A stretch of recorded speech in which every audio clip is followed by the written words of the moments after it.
Okay. So thank you everyone for coming to our Zoom financial aid session.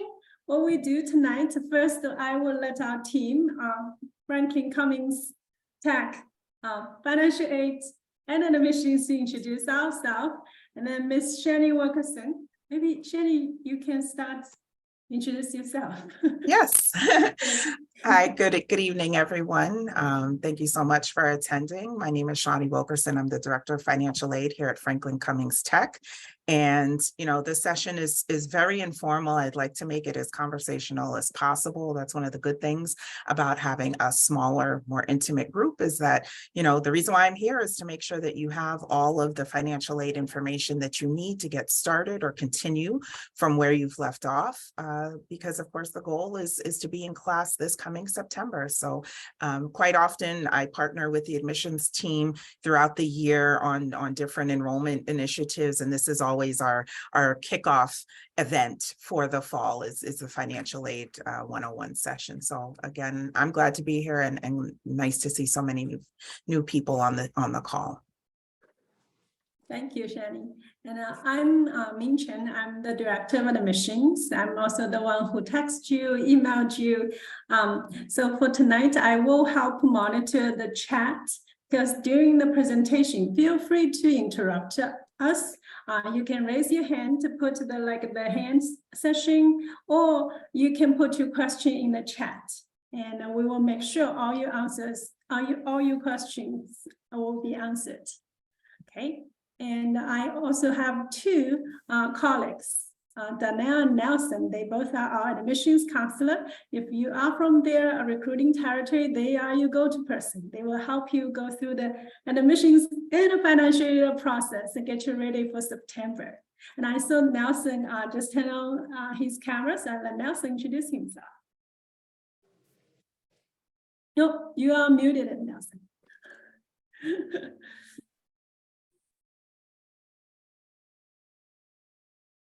Yep. Hi, so my name is Nelson, obviously. I'm the admissions counselor for Franklin Cummings. Thank you for having me. So I will be available. If you have any questions, you can feel free to call the office, and any answer I could help you with, any question you have, then I'm here. Good. Now, so you want to tell everyone your recruiting territory, so those students from your territory know you are their admissions counselor? My recruiting territory, I will be in the southern part of Boston and places like Norwood, Dedham, and things like that. Yep. And a part of Boston will be South Boston and also Brighton, Austin, kind of on the south part. Thank you, Nelson. You're welcome. Danielle, are you ready? Yep, I'm here. Daniel Stowe's admissions counselor. I'm having a little bit of video issues right now. I'm going to log in through another device momentarily, but I'm admissions counselor as well as Nelson, and I'm here to help any way possible. I have a history in financial aid myself, so definitely stop by, say hello. And my territory is the greater Boston area. So that covers Roxbury, Dorchester, Mattapan, Hyde Park, and those surrounding areas. Thank you, Danielle. Now I'm going back to Ms. Wilkerson. Thank you. Sure. So I do have a PowerPoint just to make sure that I go over, again, some really important information that you'll take with you from now throughout the spring and the rest of the summer to get you ready for class in the fall. And as Min said, if you have questions, please feel free to put them in the chat. I do have time dedicated towards the end specifically for question and answers, but if there's something that you feel is pertinent regarding whatever I'm going over at that time, please put it in the chat, and Min and the admissions team can let me know and we can address it at that time.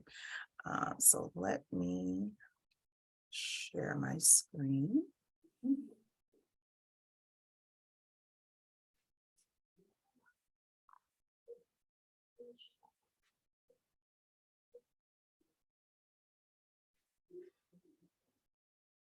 Yep. Can everyone see my screen? Yeah. Yes. Perfect. So again, this is pretty much our financial aid 101 session. I am going to, go over again everything that you need to get started. So certainly outlining the process for financial aid.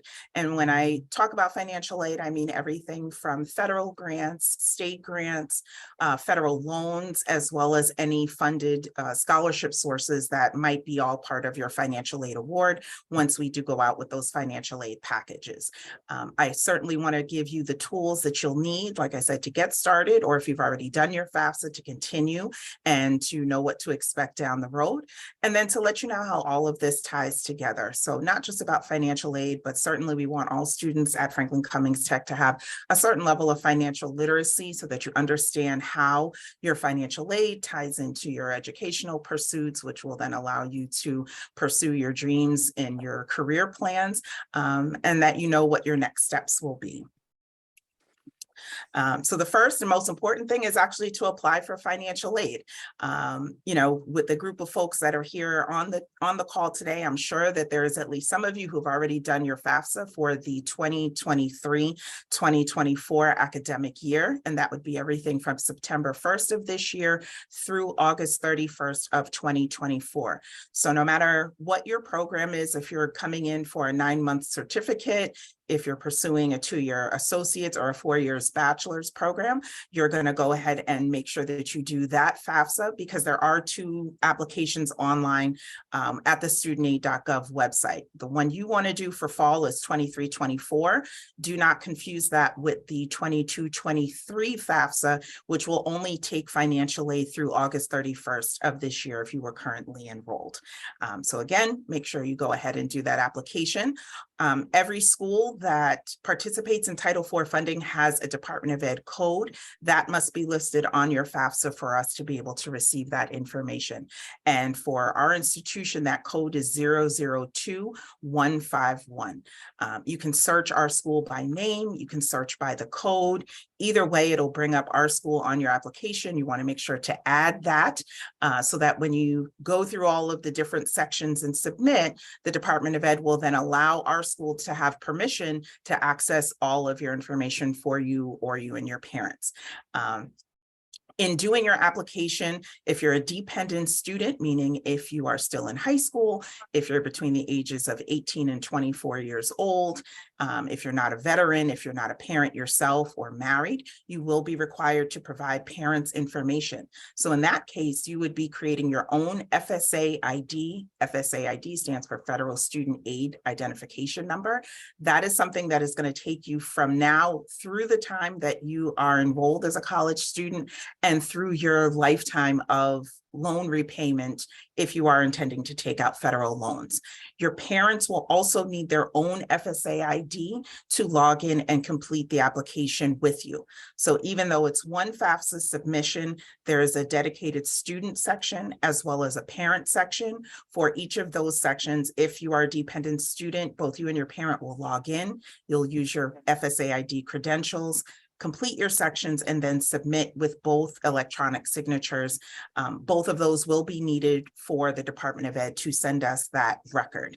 If the parent signs and the student does not, or if the student signs and the parent does not, the Department of Ed will hold up your application. They will not release any data to us until both parent and student have signed. If you're an independent student, meaning you're 24 years old or older, or married, or have a child of your own, or if you're a veteran or meet other independent student criteria, you don't need parents' information. You'll just be submitting the FAFSA on your own. If you are married, you don't need your spouse to complete the FAFSA with you. You're going to answer the questions on their behalf as far as their name, date of birth, income levels and such. You would just need one FSA ID to complete and submit your application. For the 2023-24 school year, the Department of Ed will require you or your parents' information for calendar year 2021. You'll sometimes hear of that as prior year. information, meaning we're going 2 years behind the expected start of the academic year. The reason for that is that the Department of Ed wants to make sure that they're looking at the most complete and accurate information that they have on record with the IRS. So for 2021, everyone's already done their taxes. That's already been submitted to the IRS. Or if you did not submit a tax return or did not have any income, at least for that year, that information has already been solidified. It's easy to just go ahead and add that to the application. So again, for 23-24, you're going to gather and utilize your 2021 income and tax info. Once you submit your application, you'll get a confirmation email right away if everything has gone through and there's nothing missing from your submission. You will receive what's called a DRN number or data retrieval number for your reference. That is going to be extremely important for you to keep on record because, of course, everything now is submitted electronically. There are mishaps in cyber world. Sometimes a student will submit an application and it won't be received on the Department of Ed side. Sometimes the Department of Ed themselves go through, system updates and things like that. There's always the chance that your FAFSA might not reach the end where it needs to be. If the Department of Ed or if I in financial aid need to retrieve that record, the DRN number is going to be extremely important. So again, once you submit your application, look out for that confirmation email. Make sure you read through it and everything is fine. That's going to be what our school uses to determine your financial aid eligibility. Step number 2 is to then look out, once you've done your FAFSA, look out for any requests for additional information. Very often, students are selected by the Department of Ed for a process called verification. Roughly 1 in 3 students will get tagged for this process. And that's where the Department of Ed requires each and every college and university to verify the financial data and household data that students submit on their application. So if you're selected for verification, it's nothing to worry about. It's nothing to be afraid of. Our team is here to walk you through that process if you need assistance.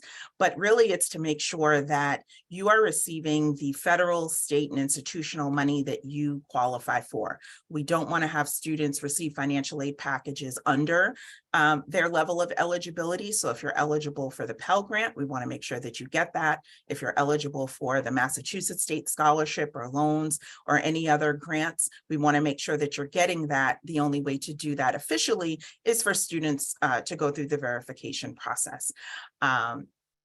For that, we typically will require you and or your parents to provide copies of your tax return for that year. So again, for this year, it would be 2021.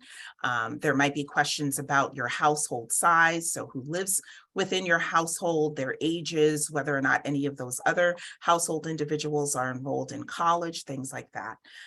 Aside from verification, sometimes the Department of Ed will ask for proof of citizenship because, of course, once you submit your FAFSA, the Department of Ed is going to circle that through all of the federal databases to make sure that your identity has been verified and to make sure that you meet the criteria to receive both federal and state aid. So if our team, sends an email, calls you, sends out a mailer requesting proof of citizenship. Again, that's nothing to worry about. It's just submitting either a copy of a U.S. birth certificate, an unexpired U.S. passport, or a certificate of naturalization. If there is another level of citizenship or non-citizenship that you have, do not worry about that either.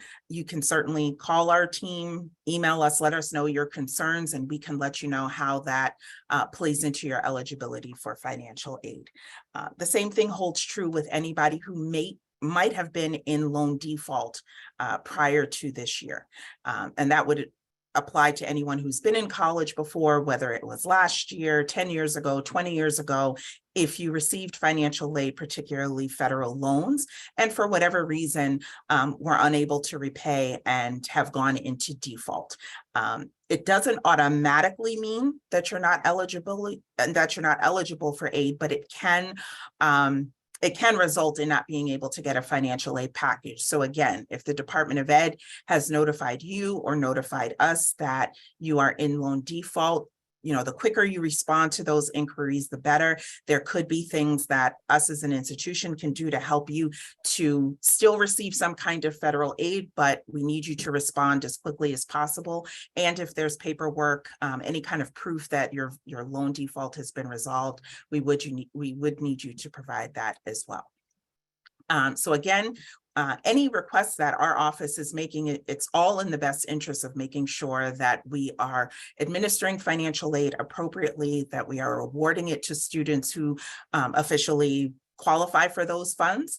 And if there's any loopholes, excuse me, any issues around that, we want to make sure that we are reaching out to students as quickly as possible. So again, any phone calls, emails, any visits to our office, if you have any questions about that, please let us know, because our ultimate goal is to make sure that you receive financial aid.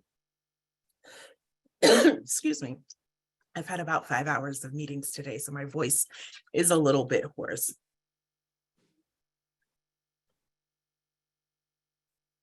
So after you've done your FAFSA, after you've completed verification or followed up with any requests for additional information, the next thing is to receive your financial aid award letter. Excuse me. This is just a sample of a section of the award letter. Our financial aid packages typically look to be about 2 pages. There's lots of information, lots of next steps, lots of tools that you're going to need to make sure that the aid we award actually comes into the college. So it's going to be very important that you review every line item of that financial aid package. And if you have questions, to let us know as soon as possible.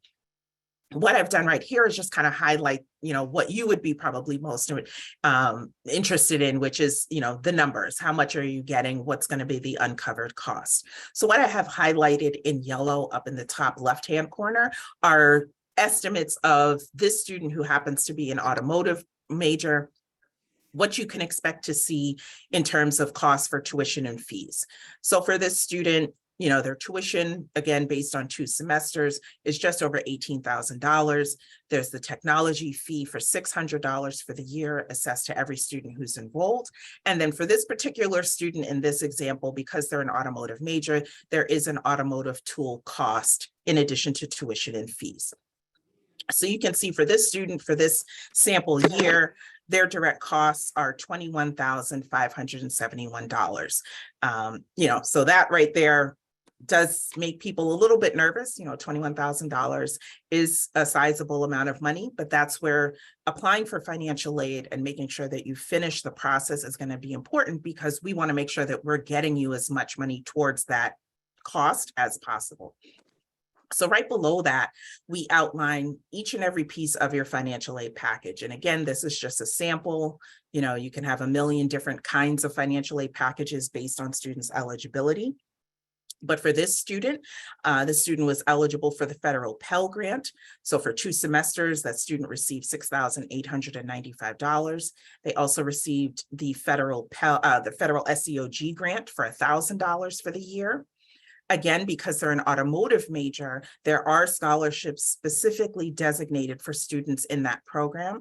And for this 1 year, that's the Lufkin Scholarship. That student received $4,065 in the Lufkin Scholarship towards their automotive costs. They're also a Massachusetts resident. And again, because they did their FAFSA and they met the May 1st deadline, they were able to get $1,400 in the Massachusetts State Grant. In addition to the grants and scholarships, they also qualified for federal loans. And as I said before, when most people think of financial aid, they think of grants and scholarships because they don't need to be repaid, but federal loans are also part of a financial aid package. So for this year, we awarded the maximum that the student was eligible for, which is $3,500 in a direct subsidized loan, meaning there's no interest accruing while they're in school, and then $2,000 in the unsubsidized direct loan. So all of those funds together came to $18,860. The difference between that and the direct cost of $21,571 is what this student for this school year would need to finance out of pocket. What we also do on the award letter is estimate, again, these are estimates, these are not direct billed costs from the college, but even though you're in school, you still do have life expenses.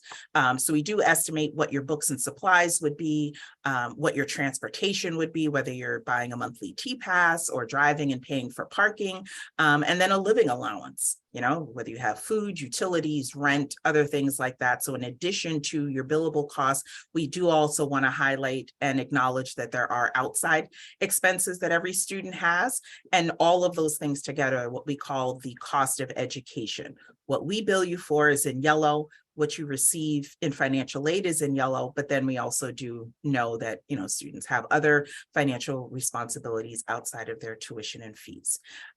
So I know that's a lot to digest right there. Again, everyone's financial aid award could look very different than this student's, or from other students within the incoming class. Any question that you have about any loans, any grants, any scholarships, any requirements to receive funds or to have them renewed if they are renewable, again, please let us know as soon as possible. I have a question. Yes. Can we go back to the last slide? Yes. SP23 and SU23, what are those two? Yes. So this is a sample award letter from the current school year. So SP23 stands for spring 23. Oh, okay, yeah. Yep. SU23 stands for summer. So Okay. again, based on whatever your program is, there are some majors that go 3 semesters in a row, like practical electricity. You could see an award letter that has, for this year, FA 23, SP 24, SU 24 for the 3 semesters. If you're in a program that's only 2 semesters a year, again, it will be based on whatever your intended enrollment pattern is. But yes, Nelson, thank you for bringing that up, because that's how we break down our award letters. You give the total amount for the year, but then we also want to show you by semester how much you're getting in financial aid. So if you look closely actually at the SU23 column, so that would be summer of this year, this student, even though they're eligible for Mass Grant, has a 0 amount listed in summer. That is because the Massachusetts State Scholarship is only awarded to students in the fall and spring terms. You Okay. could have eligibility for that fund, but for this student, you know, they were a spring start, meaning they started in January. Their program is for 2 semesters this year. They got Mass Grant for the spring, but even though they're intending to be enrolled for summer, that Mass Grant program is not applicable after May 1st. So that's why you see the 0 there. Okay. For most students, though, if you're starting in the fall, if you're eligible for Mass Grant, you're going to see that award for full-time students for fall of 23 as well as spring of 24. Okay, thank you. I have a question. Yep.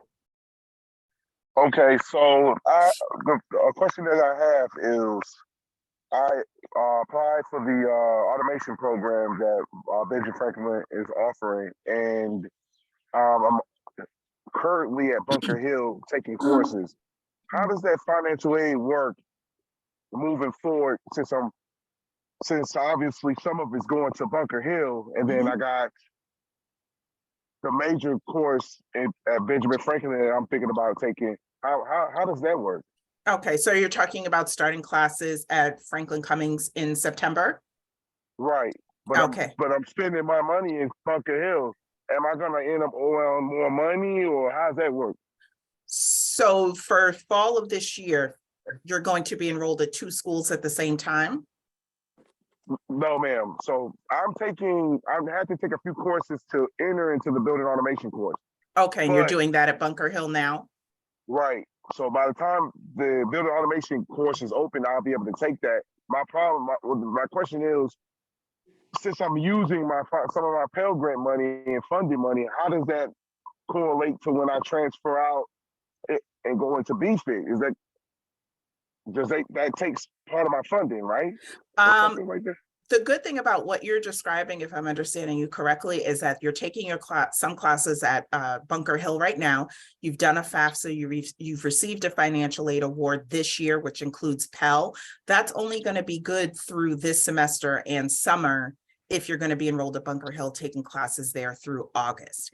If you're separating from Bunker Hill during the summer and then enrolling at BFIT for September forward, then this FAFSA, this new FAFSA for 23-24 would only be applicable for September through next summer of 2024. So you're not overlapping enrollment. You have one FAFSA for 22-23, which is for now. Next year's FAFSA for Franklin Cummings Tech would be for 23-24. So yes, if you're eligible for Pell this year, it's probably a very good chance you'll get Pell next year when you're enrolled at our institution. But the only way to tell for sure is to make sure that you do your FAFSA. So that's why every year we do encourage students to apply for financial aid, and yes, to only be enrolled in one school at the same time. If for any reason you still needed to take a class that was not offered at Benjamin Franklin and you needed to take it at Bunker Hill or some other institution, you should also anticipate paying for that class at another institution out of pocket, because yes, you can only receive Pell at one school at a time. Same thing for Mass Grant, same thing for your loans. So wherever you're being billed, essentially the majority of your tuition, that's where your financial aid is going to go. Any extra credit that you might need to take here or there someplace else, again, it's not a definite, but you should anticipate paying out of pocket for those. Does that make sense? I have one more question, and then I'm done. B sent me a letter saying that I was approved for the ENG Tech building. Is that a building extended program? Or that's something I have to ask somebody else? Min, is that an admissions question? Well, the building. It's a. I don't I don't know understand your question. Okay, so I got a letter from you guys saying I was approved to take the course, but it said it was EIG Tech building. Is that the same Berkeley building, or is it if I'm going to be somewhere else?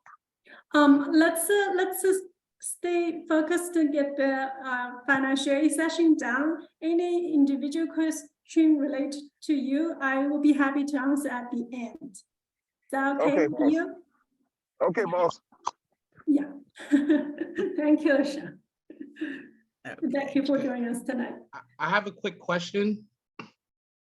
This is Mason Williams from Boston Pick, post-secondary coach.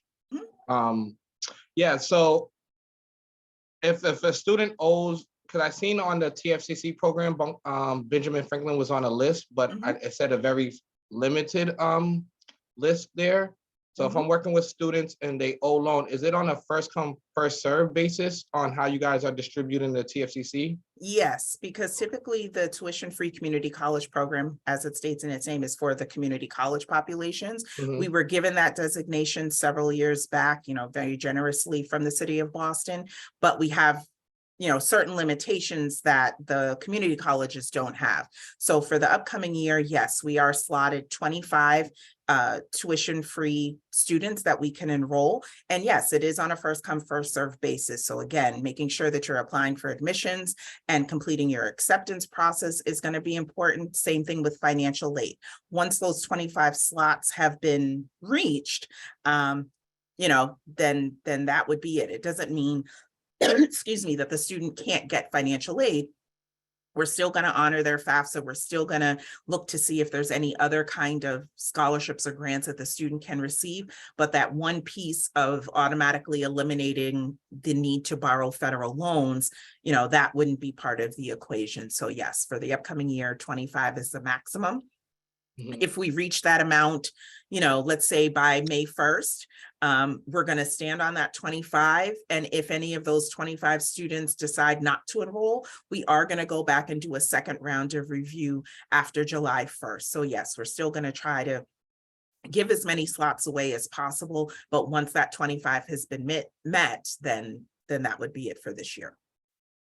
Perfect. Thank you. Do we have a link for that? A link for tuition free? Yeah. That is posted on our website. I don't have it in the slides tonight. You don't need to apply separately. And that's also a difference between us and the community college programs. There's no separate application. So long as we know that you've been admitted to Franklin Cummings Tech and we receive your FAFSA, that's what we're going to use to determine if you meet the TFCC eligibility. Okay. So I did my FAFSA, so I got a message that said for the Pell Grant and the Mass Grant, So they said I'm not gonna receive it. Is there a way that we can go back to review that? If the Department of Ed is determining that you've either reached your maximum eligibility for Pell as well as loans, and again, with those funds, because they're federally determined, there is a lifetime maximum. If you've been enrolled in college before, whether here at Franklin Cummings Tech or at other colleges or universities, that sounds like the Department of Ed is letting you know that, yes, they're excited that you're looking to still continue your education, but for financial aid purposes, you don't have that eligibility anymore. So as Min said, any individual questions maybe to get down in the details of those things, certainly reach out to our team so that we can tell for sure exactly what messages you're receiving. Okay, because I only did 2 years. I didn't do 4 years. Okay. Yeah, without seeing that paperwork in front of me, it's hard to tell for sure. But Okay. if the message is coming from your FAFSA and it's saying from the Department of Ed, then there have to be other circumstances that they've reviewed up until this time. Okay, thank you. You're welcome. So step number 4, again, is making sure you understand what's being offered in your individual financial aid awards. What everyone is concerned about and looking forward to the most is, of course, the money that does not need to be repaid. And that would be things like the Pell Grant, the Massachusetts State Grant, and any of the donor-funded scholarships that are awarded through our college. All of these things are tied into timeliness of your application. So for, the Pell Grant and the Mass Grant, you want to make sure that you get your FAFSA in ASAP. Mass State Scholarship is only awarded to students who submit their FAFSA before May 1st of this year. So May might sound like a long way down the road, but really it's only in a matter of weeks. If you submit a FAFSA May 2nd, the state will not award you Mass Grant, even if you have the financial aid eligibility. And as you could tell from the previous award letter sample, or just from knowing of Mass Grant, that could be up to $2,800 that you're missing out on. And we certainly don't want students to miss out on any of this, essentially free money.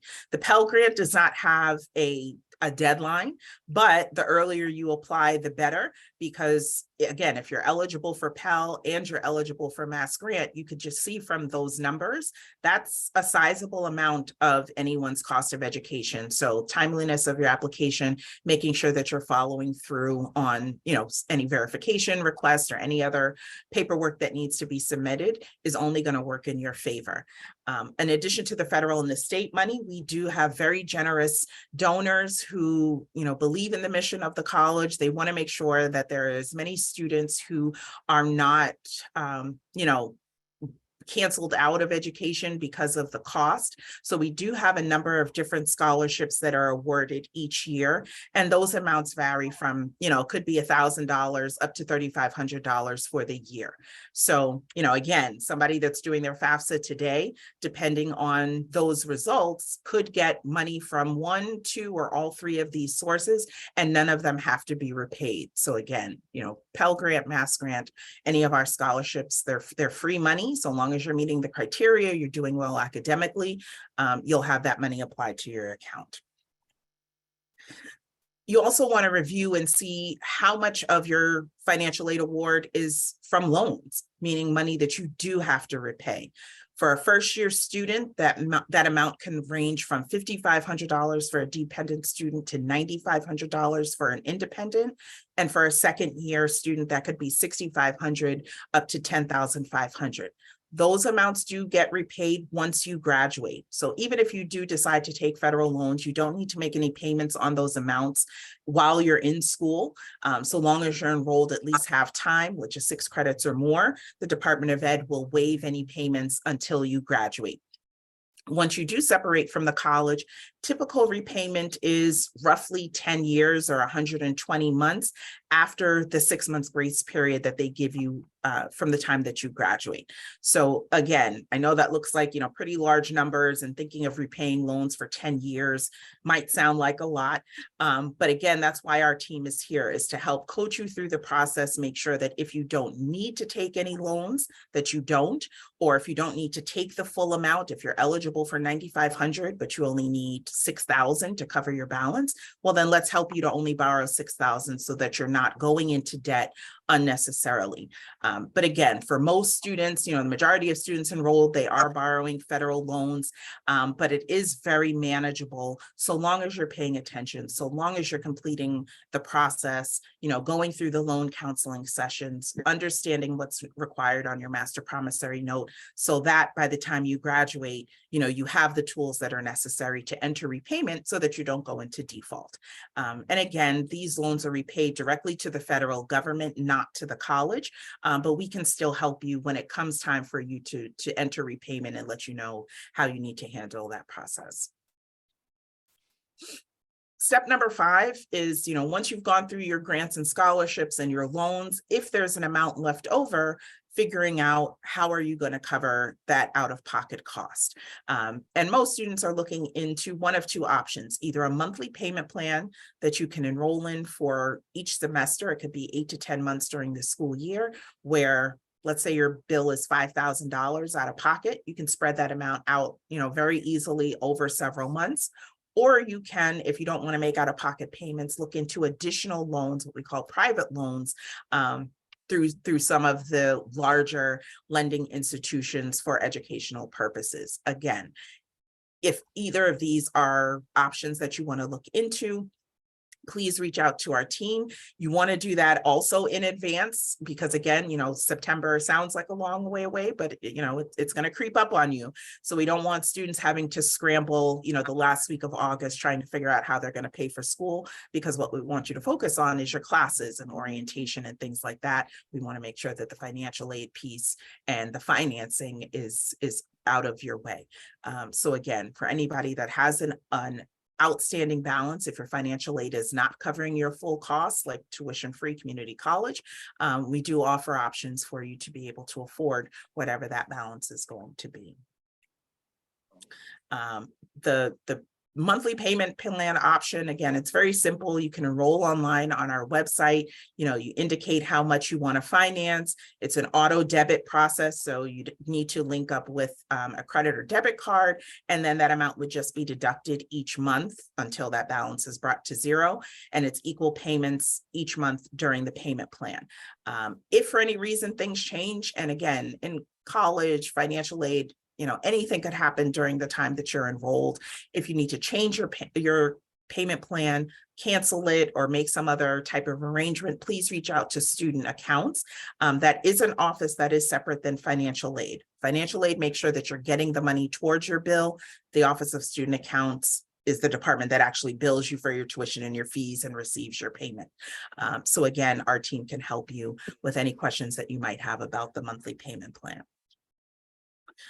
If there are any parents on the call tonight, or if your parent is thinking of helping you financially through school, there are options for parents to take out loans, again, for a student who has any unpaid balance from financial aid, again, through the federal government. So, there's a Parent Plus loan. The parent applies directly with the Department of Ed. It is based on credit and your FICO score and your income to debt ratio. So it's not an automatic approval like the direct loans for students. The parent would need to do a separate application, but the repayment terms are very similar as well. And I've just given the link if anybody needs that, but any information that's here in the presentation is also listed on our website on the financial aid tab. If the payment plan or the parent loan are not going to be options that you want to look into and you want a private loan or an alternative loan, we can also help you with that process as well. And those typically are for larger balances. Let's say you have a balance of, $10,000, or you need money to help pay for books or any of the other educational expenses while you're enrolled. There are a number of private loans that you can look into that students use, all across the country for college. Those applications are submitted directly to those lending agencies. And we do have a link on our website. I've also listed it here on the slide where you can take a look to see what kind of loans those are. As an institution, we cannot suggest one loan over another because what one loan might work for one student might not be beneficial for somebody else. And we, of course, have no stake in what loan a student takes over any other financing option, but we can of course certainly help you to make those decisions and understanding what one program is offering versus another. No matter what loan you apply for though, much like the parent loan, it is based on the creditworthiness of the borrower or the cosigner. So again, it's not an automatic approval like the direct loans through FAFSA. You would have to meet those approval criteria. But again, that's just another option to make sure that your bill is paid so that you can focus on your classes and getting the most out of your Franklin Cummings Tech education. So what are your next steps? Again, for anyone that's here on the call, I know that for a fact that we've received a number of students who've already completed their FAFSA, so that's great. If you haven't applied for financial aid yet, not to worry, you still do have time. But the most important thing I want to stress tonight is that you do so before May 1st so that you can, again, get the most financial aid that you're eligible for. If you've already done your FAFSA and you receive requests from our financial aid team, please follow up on that request ASAP. Once you've received your package, again, ask questions. If you want to come in and make an appointment, if you want someone from our team to go over line items with you, that's why we're here, is to make sure that you're fully versed in the financial aid process so that you fully understand what your package includes. Again, the difference between grants and scholarships that don't need to be repaid versus loans that do need to be repaid so that you can move forward. If this is definitely your next educational step that you do want to enroll for the fall, the next thing that you would need to do is make your $100 tuition deposit, which is going to be credited towards your fall bill. That is the way that you actually secure your spot in the class. Essentially, you could look at that as a first come, first serve basis. We want to make sure that if there's a certain program that you're interested in that's in high demand, you want to hold your spot. The way to do that is with your tuition deposit so that we know you're officially planning to enroll.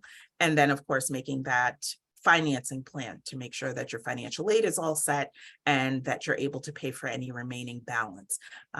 And as always, I've said it throughout the presentation, call our office. I've listed our number. You can email, you can certainly drop by the campus Monday through Friday, typically from 8:30 a.m. to 4:30 p.m. Or if for some reason that time doesn't work and you want to set a separate appointment, you can also reach out and we'll try to assist as much as possible.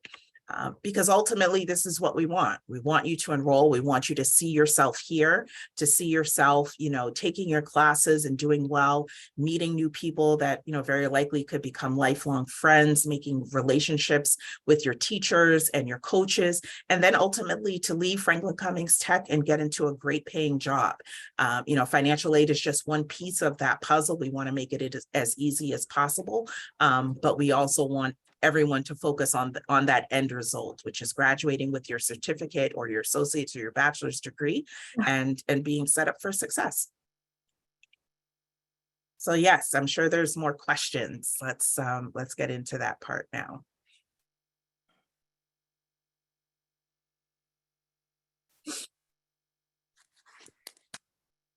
Yeah, you can unmute yourself and ask questions.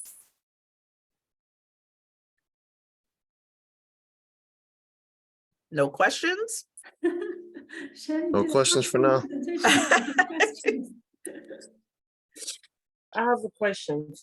We did receive the acceptance email, but we didn't receive anything about the financial package. So should I call the school or is that coming later on? Because we filed FAFSA since October, everything should be in. Perfect. Yes. If you want to just double check with our team to make sure that we have your FAFSA and there's nothing else that's required, you're more than welcome to do so. But I will just say we have not gone out with the first round of financial aid awards. We're looking to do that the first week in April. So there's just some last minute details that we need to do within the financial aid team itself to make sure that we're ready to go.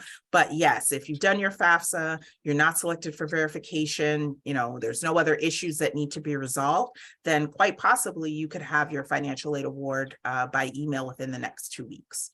Okay, thank you. Yep, but again, if you just want to double check, make sure that we have everything that you need us to have, yes, certainly call or email our team. You could do that as early as tomorrow. Yes, I will do that. Thank you. You're welcome. Anybody else? Questions, concerns? You know, again, I know it was a lot of information, but the goal is just really to give you an overview of how financial aid works here at Franklin Cummings Tech. For the other participant who's, you know, already enrolled in another institution, some things could be similar, but maybe Bunker Hill has a different financial aid process. We want to make sure that anyone who's attending Franklin Cummings Tech is, again, fully aware and understanding what's required here at our school. And is there anything in the chat? Any new questions? Yes, so Anthony asked, can I apply on the spot? Yes. So students are welcome to come to our office to apply on site.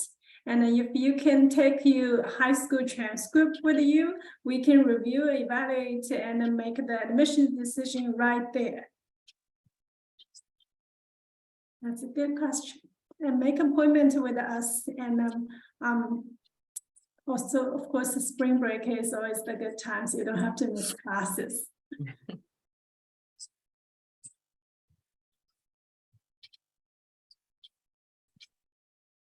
And I think Marie asked a good question. So admissions are sending the physical paper like acceptance package to your address. Financial aid package, like earlier, Ms. Wilkerson showed those items, the direct cost to your financial package, that will come to your email. So it's very important. Now you apply for college, you apply for FAFSA, everything tied to your email address. So check your email regularly.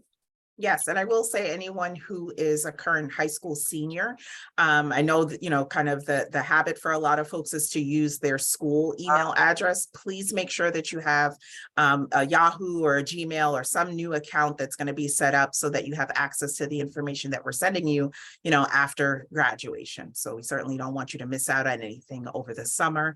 But yes, we want to make sure that you have the most up-to-date email address that you're going to have at least for the next couple of years while you're enrolled. Anthony also asked whether he can email or I encourage him to call us to make appointments. So besides doing on-the-spot admissions, we welcome you, we encourage you to come visit campus. We can help you arrange like sitting in the class, meet with the faculty, the current students, so you can see what they do in the lab. You can ask questions. And more importantly, I think for students, you want to see whether this college is a good fit. Can you see myself here? So yeah, definitely call us, email us, come to visit. Definitely.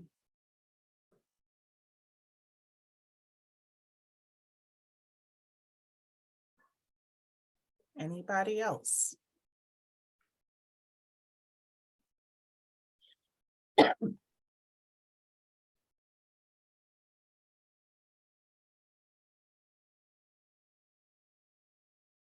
If you guys don't have questions, I'm gonna stop the recording, and you guys feel free to go. And Wilkerson, are you still here? We'll be happy to answer you your question. You can stay on.